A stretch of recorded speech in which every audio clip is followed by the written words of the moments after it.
Hi, everybody. Welcome to English Digest. I'm Tom. Hi, I'm Stephanie. And it's our history unit for the month of September, and it's also our all-English unit, save for a couple of words in Turkish that we're going to try to say using our English pronunciation.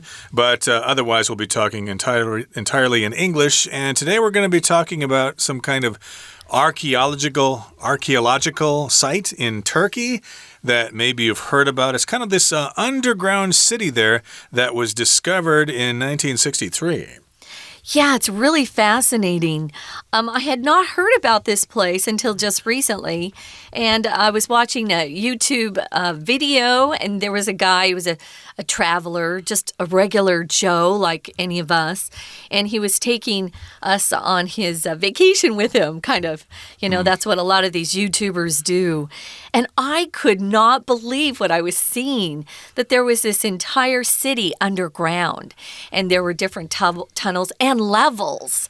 It's really fascinating. If you have been to Turkey or if you know of the climate over there, you know it's very hot and dry. And so the first thing in my mind was, wow, these are smart people. There was no air conditioning way back when, but this would have been much cooler to go under the ground into those solid rocks and live that way. Also, it would be a great way to protect yourself against the invaders. They were always fighting amongst each other back then, and they still do fight with each other in that particular part of the world.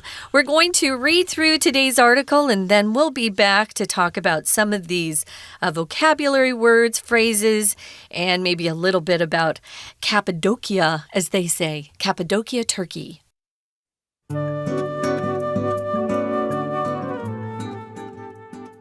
Can you imagine living 85 meters underground? The walls, carved from rock, would keep the air cool, and with suitable ventilation, it would be fresh too. For a long time, such an underground life was normal for the people of Derinkuyu, a city in Cappadocia, Turkey. However, as wars became less frequent, people preferred to stay in their surface-level dwellings. And when Greece and Turkey exchanged parts of their population in 1923, Derinkuyu was emptied of its original residents, and the underground city was forgotten. One day in 1963, though, a man working on his house took a hammer to his basement wall, and to his great astonishment, found a tunnel. The rediscovery of Derinkuyu's underground city has resulted in an increase in tourism. But what made the city's initial creation necessary? Historically, violence and chaos were more common, which led to people often fleeing their homes when threatened by war or religious persecution. In Cappadocia, the natural geology allowed people to seek shelter in an unexpected direction, beneath their feet. Most of the stone in the region formed from volcanic ash, making it easy to carve, as evidenced by the size of Derinkuyu's underground city. There are 5 levels containing many hallways and rooms, including ones for wine and oil pressing, storage, and livestock. Of course, there is also room for people. It's estimated that Derinkuyu could accommodate 20,000 residents. It seems their comfort was taken into account too, as there is a church on the lowest level, as well as dining rooms, a large room that appears to be a school, and numerous chapels. The ventilation shaft in the center of the city was vital for keeping the air clean, and served as a well for both the underground and above-ground cities. Though the reason for the city's underground location is clear, it's less certain exactly when the city came to be. Turkish scientists have dated its origins to the 7th or 8th century BC.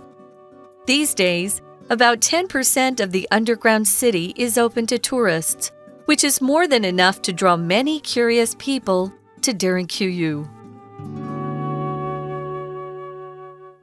Okay, everybody, it's time for us to discuss the contents of today's lesson. It's a magical cave city in Turkey, and it's called Derinkuyu. I hope I said that right.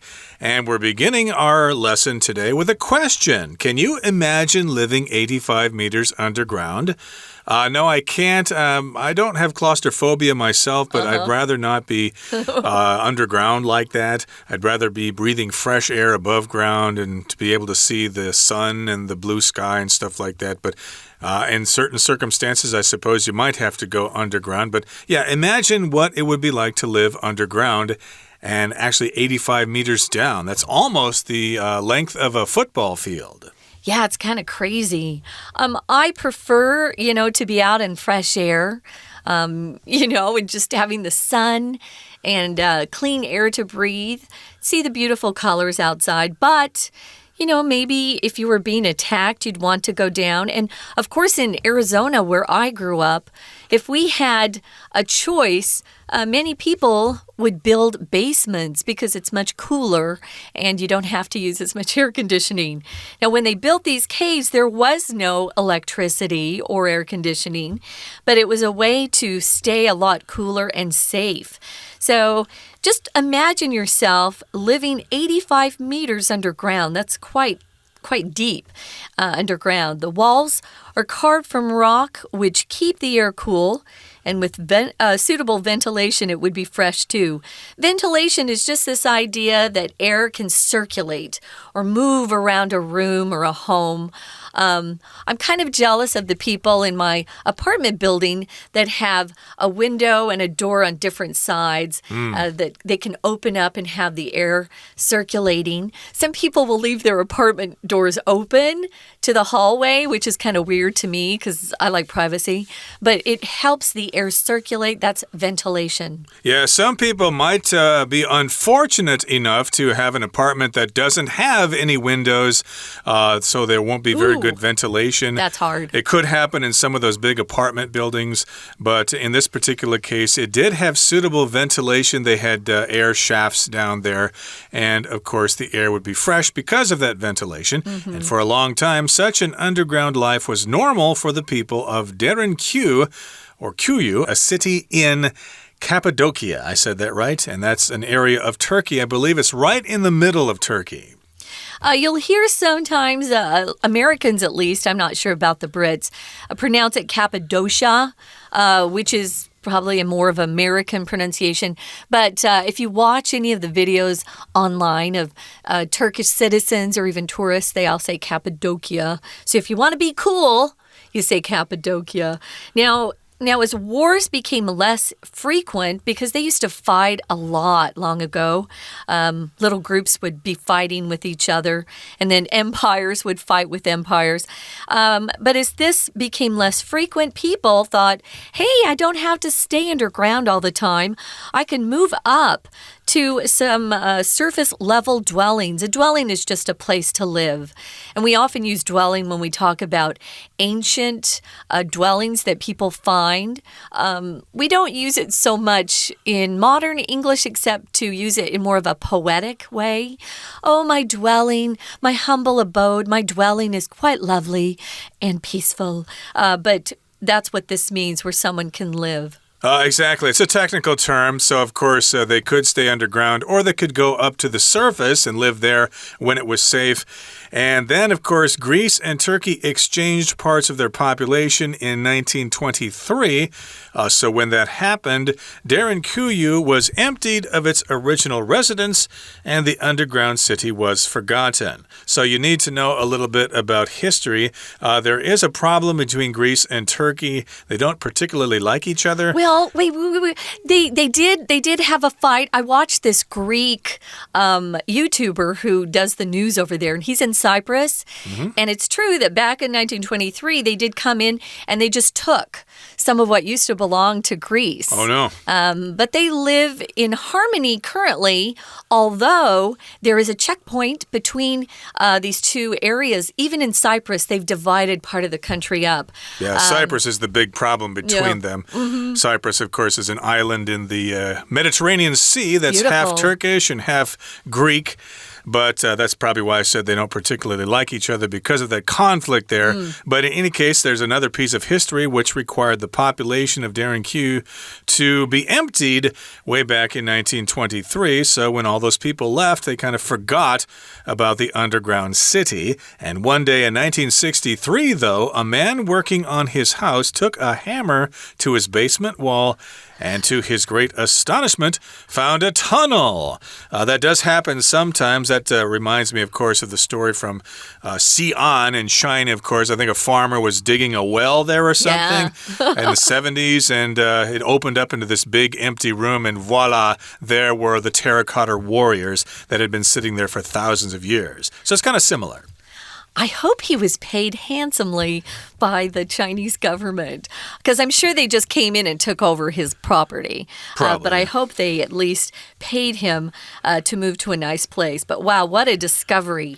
So here we're moving on to the next paragraph. It says, the rediscovery of Derinkuyu's underground city has resulted in an increase in tourism. Increase in tourism.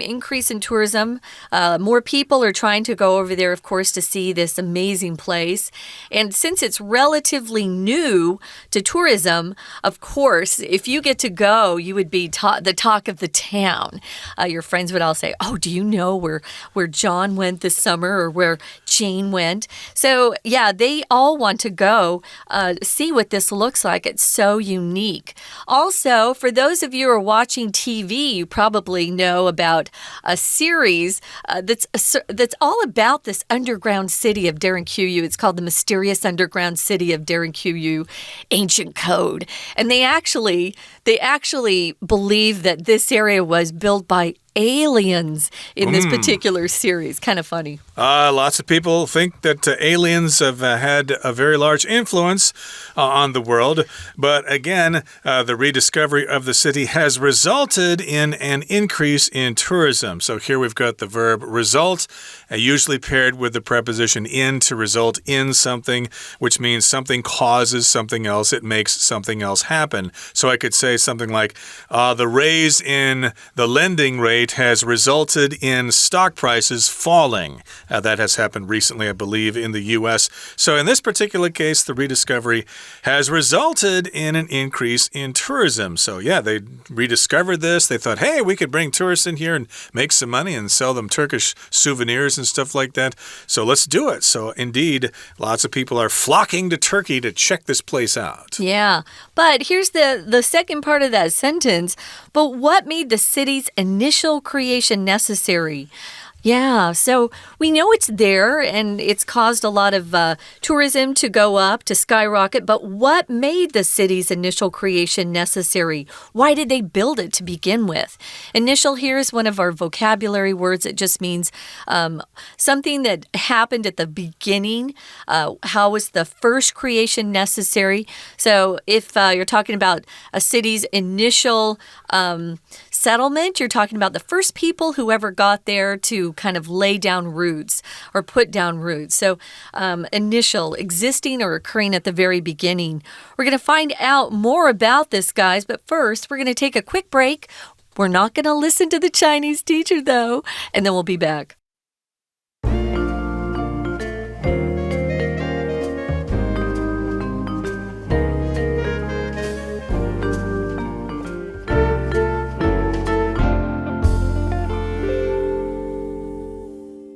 Welcome back, everybody. We're going to continue our discussion of our article, which is about the magical cave city in Turkey called Derinkuyu. Okay, so we talked about the discovery of Derinkuyu and we talked about the history. Some guy was trying to do something to his basement in his house, and he pounded a hole in the wall of his basement and found this tunnel there, and that led to the discovery of this lost underground city. And of course, the rediscovery of that city has resulted in an increase in tourism, but we left left off the first part of our lesson today by asking a question. What made the city's initial creation necessary? Why was it necessary to build this place in the first place? Yeah, that's a good question. Why the heck would they bother? That would have taken several years of hard work, digging those tunnels and moving all the rocks away and, doing interior decoration and stuff like that. It would have been a difficult task.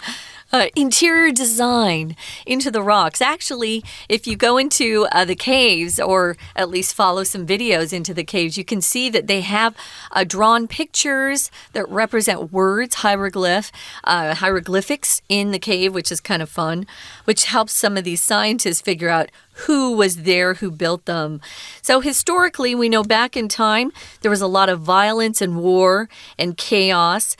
These things were common, which led the people to often have to leave their homes quickly. That's what flee means, to move very quickly from some sort of danger, typically. And they did this when they were threatened by war or religious persecution. If you're persecuted, someone doesn't like something about you, and so you're often treated with hostility or with anger and sometimes even violence. So you often have a lot of chaos when these things are going on. Chaos is when things are completely disorganized. There's a lot of confusion. I think when we have natural disasters, there's naturally chaos because people don't know where to go, who to call, what to do. So that's what chaos is. If you're a mother with small children, you'll often come home or see your home turn into something that looks very chaotic because there's lots of toys and books and shoes and everything on the floor. That's a little bit of chaos in modern life. Indeed. Of course, when I was a kid, I did not know how to pronounce this word. I'm not going to say how I pronounced it. Oh, what did you say? I said chouse. Chouse? Mom, what does chouse mean? And chouse, I think you mean chaos, which means a confusing, disorganized situation. I also had trouble with the word choir, which, of course, is choir. Oh. When I first saw that word, I thought it was guess choir. that one. Yeah, I said the wrong way, but of course it's pronounced choir, which is a group of singers, usually in a church. But in this particular case, we're talking about the chaos was common back in those days. So people had to flee their homes because we had invading armies. And of course, they were escaping religious persecution. They were trying to make them change their religion. So they were running away to keep their religion. And in Cappadocia, the natural geology allowed people to seek shelter in an unexpected direction beneath their feet. So it's got some unusual geology there. That refers to the condition of the rocks and the ground in the area. I believe it was mostly from volcanic ash, as we're going to find out. So that made it possible for them to go beneath their feet, to go under their feet. Yeah, so when that volcano erupts, the stuff that comes out of the top is lava and it's hot rock. But once it dries, it turns into that ash. So it's kind of soft, which I didn't know about, but it makes sense that it's softer than regular rock that we're used to. And they were able to carve into that stone because it was softer than normal. It says here, it was making it easy to carve as evidenced by the size of the underground city. Yeah, it's quite big if you haven't seen it. And 5 levels, which is crazy. When something is evidenced by something else, it just means there are available facts or some evidence, things that help support what you're saying. So there's information available that makes it easy for someone to accept what is true. So it's evidenced by the size. So we know it was easy because, wow, look at how big it is. Otherwise, people would kind of give up if they had to carve into rock at least 5 levels, which is kind of crazy. Nowadays, we have modern tools that can do the job pretty quickly, but back then they did not have those tools. Right, so basically it was rock made from volcanic ash. I'm assuming it was from lava that later cooled and solidified, so that would make it igneous rock, and so they could carve into it, and that made it possible for them to build this underground city. Now, there are 5 levels containing many hallways and rooms, including ones for wine and oil pressing, storage, and livestock. So they had multifunctional rooms down there. They could make wine down there, and they could store wine down there. They could also produce oil, and they could store it there. I'm not quite sure what oil pressing is, but they, of course, had rooms for storage, and they could have livestock down there, like cattle and goats and pigs and stuff like that. The oil pressing is probably from olive trees where you have to press the olives to get the oil out. That's a big area for wonderful, wonderful olive oil. So anyway, they've got all this stuff. Livestock just refers to the farm animals that people raise in order to eat. We've got cows and pigs and chickens. Those are all livestock. Now, there was, by the way, guys, livestock is non-count. So do not put an S on livestock. It's not countable. Of course, there was room for people. These scientists or these archaeologists estimated that Derinkuyu could accommodate or house 20,000 residents, people who live there. So that's quite a large number. If you think about it, some of our U.S. cities are much smaller than that. So this is a pretty big area. Now, if you estimate something, you make a good guess at a figure. You've got some of the facts, but probably not all of them. So you make an educated guess. We'll often use that phrase, and I'm making an educated guess. I'm not just picking some number out of the air or pulling some number out of the air.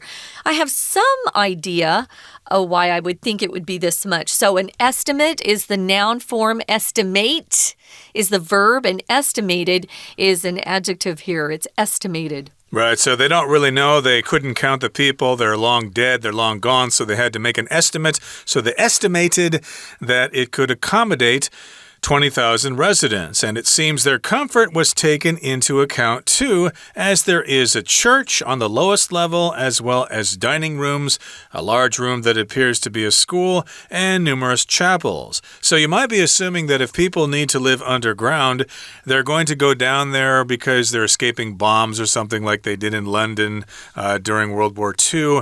But, they didn't have any nice facilities down there. Maybe they had food brought down and stuff like that, and maybe books that they could read, but they certainly wouldn't have other things like a church. They could make little prayer groups or something, but not like a church with pews and an altar and stuff like that. A pew is those benches, guys, that you see in churches. In churches, indeed. And, of course, so they had a church down there, some kind of religious structure inside the walls. They had dining rooms where they could get together and have meals. And then they had a large room which seemed like it was a school. They could educate people down there. And they had numerous chapels. A chapel's kind of like a small church. And if something's numerous, that means there are a lot of those things there. So they had a big church and then lots of little shrines or chapels. Now, if you take something into account or something is taken into account, it just means that thing is considered. So when I was trying to find an apartment in Taiwan, when I first moved back, I took into account the fact that I wanted to be close to Shida.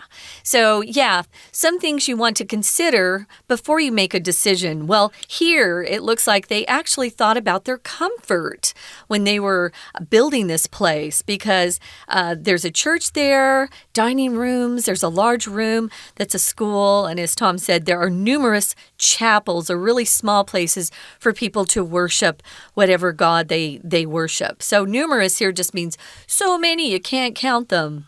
Indeed, so they got plenty of religious opportunities there, and they could be educated and stuff like that. And then the ventilation shaft in the center of the city was vital for keeping the air clean and served as a well for both the underground and above-ground cities. So a shaft is just some kind of area where air or water is conducted. Air or water goes through that thing, so it usually goes up and down. So it's a ventilation shaft going up and down. You probably have those in your apartment buildings, ventilation shafts in the middle there. We do. For ventilation, and it could keep the air clean. Of course, if you've got people underground like that, the place is going to stink pretty fast. People are going to, have body odor, and they're going to be farting, and there's going to be rotten food and stuff like that. So the shaft ventilated the air and kept it clean. And then they had a well there which had water at the bottom, which would provide the people underground and above ground with water. water? Well, you definitely need a well or water. So that's good to see. Now, moving on to the final paragraph, it says, though the reason for the city's underground location is clear, we know why they built it there first. They found water. You need water if you're going to live anywhere. And they also saw that this volcanic ash was kind of soft, and it allowed them to dig into that stone more easily. But what's not clear or less certain is exactly when the city came to be. They can kind of guesstimate. That's kind of a fun verb, to guesstimate something. And they think, at least Turkish scientists, they think it dates back to the 7th or 8th century BC. So that was quite a while ago, I would say. These days, about 10% of the underground city is open to tourists, which is more than enough to draw many curious people to Derinkuyu. Now, some of us aren't able to travel as easily as others. It's quite expensive to even get a plane ticket these days. So rather than being able to go and see it in person, just get online. There's so many really great videos. And these videos sometimes are done very well. I feel like I was watching some documentaries in some cases. You can see what these look like. And if they interview some of the experts, like some of these Turkish scientists, you can also learn about history and what they think this particular area was for. It's kind of fun. It is indeed. So, yeah, you could go online and travel there. People post videos all the time. But, of course, it's always best to travel there in person. And, of course, due to the pandemic, the travel industry has changed quite a bit. So it may be much more expensive to travel the world now than it used to be. It is. Which is unfortunate because lots of places in the world are going to suffer. There's not going to be so many international tourists because of the increases in flight fares. Hopefully they'll come down someday, but in any case here, yeah, it sounds like a good place to go to. I'm not quite sure I would go there myself. There's lots of other places that I haven't been to as well. I'd like to go to Turkey. Yeah, see, I haven't been to Europe before, so I'd probably go there first, and maybe some other countries in Asia here. But hey, if this place is easy to get to, and if it's not too expensive, I would consider going there.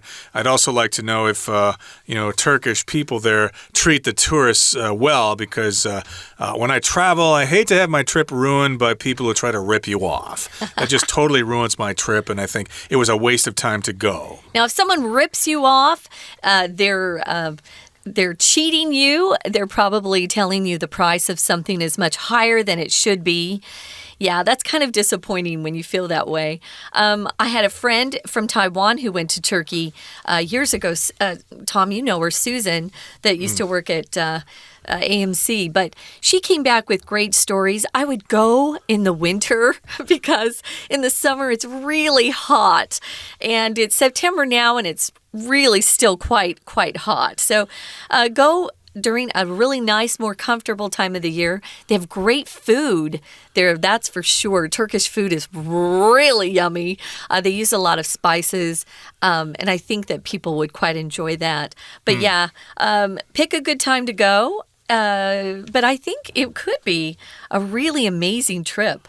And the music would probably be pretty cool, too, as well. Okay, that brings us to the end of our discussion.